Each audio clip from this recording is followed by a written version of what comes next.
Madame le maire, mesdames, messieurs, chers amis, permettez-moi tout d'abord de vous remercier en mon nom et celui de notre association Les Enfants et Amis Abadi d'avoir accepté d'honorer de votre présence cette cérémonie à laquelle nous attachons une extrême importance. Cette place, dédiée à ce couple exceptionnel, Moussa et Odette Abadi, nous la souhaitions depuis très longtemps. Et grâce à l'action de Madame Blumenthal et son équipe de la mairie du 12e, nous voyons enfin la réalisation de notre vœu. Pour ceux qui ne connaîtraient pas l'histoire, je veux ici retracer rapidement l'épisode de leur vie qui nous intéresse plus particulièrement. Il se situe pendant la Seconde Guerre mondiale, à la période noire de l'occupation allemande et du régime de Vichy, entre 1943 et 1945. Elle, Odette Rosenstock, jeune médecin débutant sa carrière, interdite d'exercer son métier parce que juive. Lui, Moussa, jeune juif originaire de Damas, passionné de théâtre, de poésie et de philosophie, prépare une thèse à la Sorbonne. Ils s'étaient rencontrés par hasard chez une amie commune en 1939 et l'amour naît entre eux sans qu'ils sachent que ce sera pour toujours. La déclaration de la guerre, avec ses aléas, les sépare quelque temps, sans qu'ils cessent cependant de rester en contact. Ils se retrouvent fin 1942, tous deux réfugiés à Nice, alors sous occupation italienne. Ils auraient pu, comme la plupart des gens, penser à se sauver eux-mêmes, sans se soucier des autres. Ce n'était pas leur manière de voir les choses. Leur esprit humaniste, leur compassion pour la détresse des réfugiés juifs qui affluent à Nice, surtout celle des enfants, force leur décision d'agir. Moussa, apprenant le tragique destin qui attend les enfants juifs, arrêtés par la police française ou la milice, décide avec Odette de demander l'aide de l'évêque de Nice, Monseigneur Paul Raymond. Celui-ci nomme Moussa, alias Monsieur Marcel, inspecteur des écoles du diocèse, et Odette, alias Sylvie Delattre, assistante sociale. Ainsi naît le réseau Marcel, qui sauvera 527 enfants juifs de la déportation et d'une mort certaine. Il trouve appui auprès des maires, de pasteurs, de familles, et avec quelques complicités, il fabrique des faux papiers, fausses cartes d'alimentation indispensables à cette époque. Je suis une de ces enfants qui a survécu grâce à leur action. J'avais 9 ans. Je me trouvais, après bien des péripéties, réfugiée à Nice avec mon père, au moment même où les Italiens, en septembre 1943, abandonnent aux Allemands leur zone d'occupation. Les Juifs, traqués de toutes parts, sont arrêtés en masse dans des rafles impitoyables. Mon père, recherché car évadé du camp de Beaune-la-Rolande, apprend qu'un réseau, dirigé par un couple, accueille des enfants juifs et les cache. Il me confie à ce réseau avant de se faire arrêter et déporter peu de temps après. Un monsieur, c'était Moussa, m'amène alors au couvent des Clarisses. C'est là que les enfants doivent apprendre à oublier leur identité, à prendre leur nouvel état civil. Nouveau nom.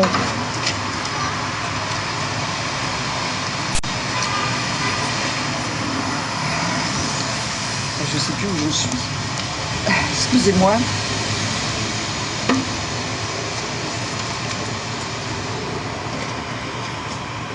Nouveau nom, nouveau lieu de naissance. Et garder le secret, ne pas se trahir. C'est à Moussa, Monsieur Marcel, qu'incombait cette tâche qu'il assumait la mort dans l'âme, avec sérieux, voire avec sévérité.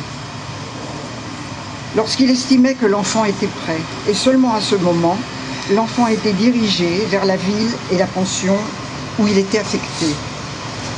Je me suis retrouvée au pensionnat Jeanne d'Arc, à Grasse, où je fus interne toute l'année scolaire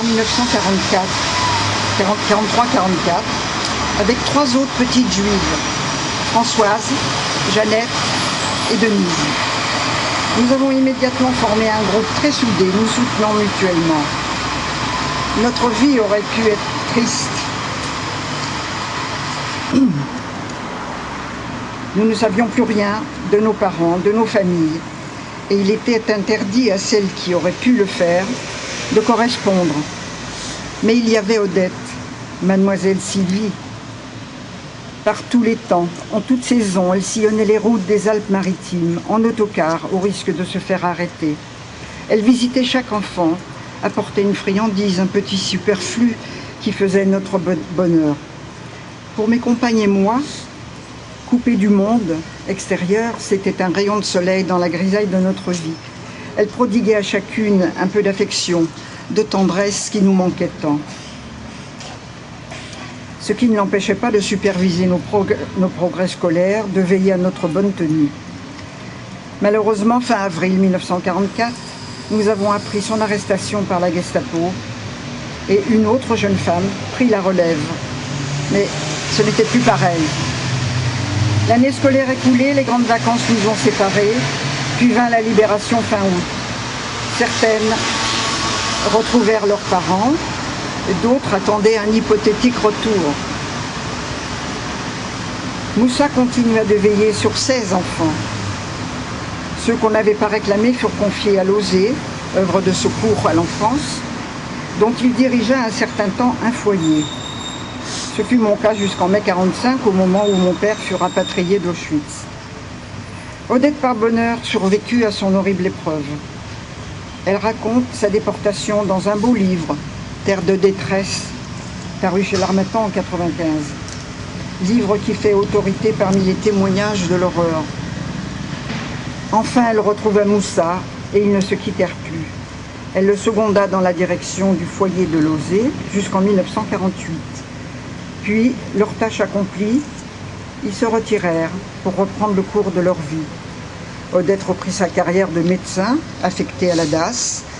Chaque soir, elle accompagnait Moussa au théâtre. Il était devenu un critique dramatique, craint et reconnu, collègue et ami de Bertrand Poirot-Delpech et Jean-Jacques Gaultier.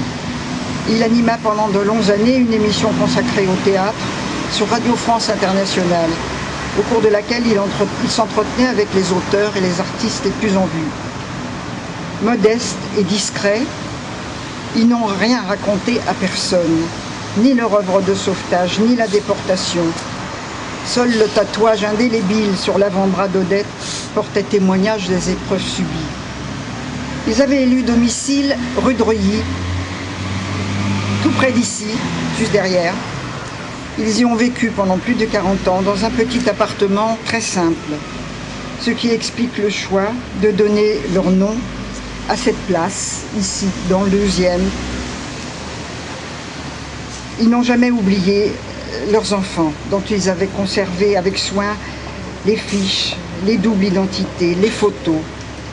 En 1995, l'association des enfants cachés a organisé un colloque au Sénat où ils étaient invités.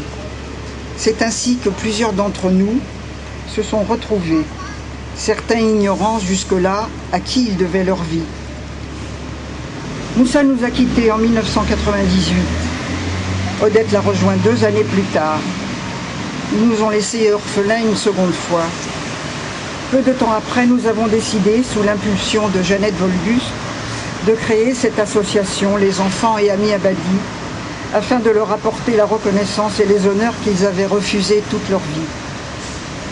André Pochkarsanti, dans un livre très documenté, raconte la fabuleuse histoire de ce couple d'exception.